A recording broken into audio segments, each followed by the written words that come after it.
You're listening to When Love Shows Up, weekly reflections on God's presence.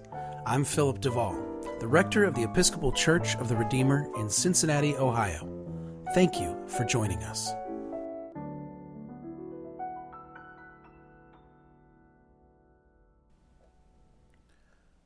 When I first started making bread, I got to a point where I was making up to 20 loaves per week. Yes, it was excessive. But it was the fall of 2020, and we were all homebound. The church building was still not open, the kids were still learning remotely, and we hadn't even discovered Ted Lasso yet. After receiving some starter and a basic sourdough recipe from a parishioner, I, along with millions of others that year, dove into bread making head first. I became obsessed very quickly.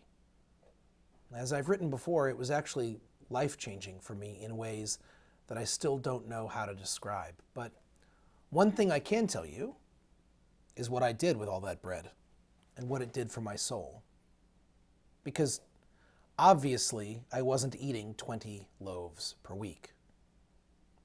No, what I got into the habit of doing was driving around town and dropping off loaves of fresh bread at the houses of friends. The first loaf I ever gave away was to the parishioner who had given me the starter.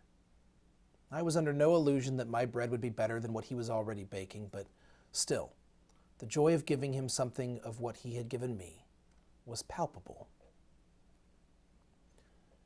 I know people generally liked the bread, and I know they very much liked being thought about, but I wasn't looking for compliments or thank yous. I just really wanted to feed people and find ways to show them I loved them. Do you remember how that pandemic took away some of our simple ways of loving people? How it took away casual interactions and daily routines?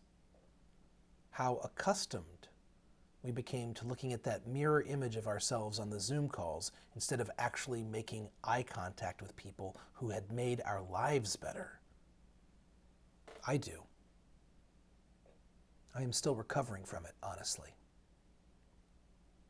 But I could drop a loaf of bread off on your doorstep and ring your doorbell and see you smile through a window or from a bit of a distance, and we could have little awkward conversations that meant I love you even when we didn't say it. And my job is to facilitate a community that is founded on love. And most of the ways we knew how to share that love were just gone for a devastating amount of time. We are nourished by love.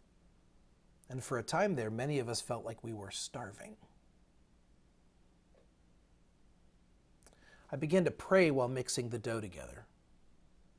I would say a prayer for the specific people for whom I delivered the bread.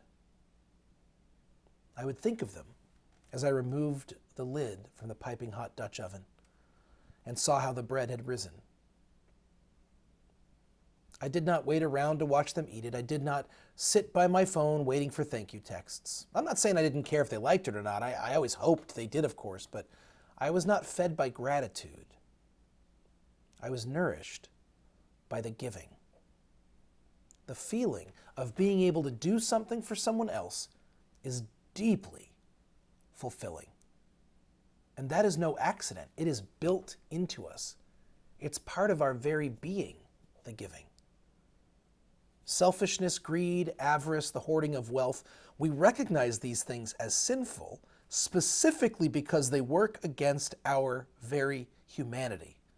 We were made in the image of the God whose most loving, most powerful act was one of self-giving. When we give something of ourselves, of our hearts, of our joy, we are not becoming better people. We are living into our birthright. Prior to becoming a priest, I was an actor, which is to say I was a waiter and a personal assistant and a few other things who acted as often as he could. And I acted in theater throughout high school and college. At first, I thought having people clap for me would be amazing. And It wasn't terrible. Appreciation is nice.